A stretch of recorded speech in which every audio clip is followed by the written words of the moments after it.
Di sebuah kebun yang indah, tinggal seorang gadis pohon kecil bernama Sari, meskipun daun-daunnya hijau cemerlang.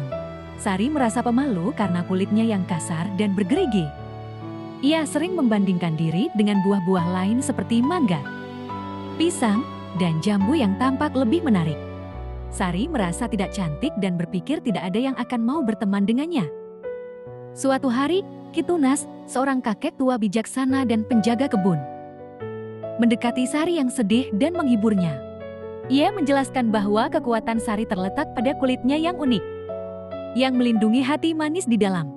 Kitunas memberikan semangat kepada Sari dengan berjanji untuk mengubahnya menjadi serikaya, permata kebun yang istimewa.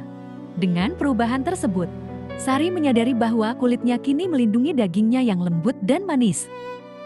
Sejak saat itu, serikaya menjadi buah yang dicintai oleh orang-orang.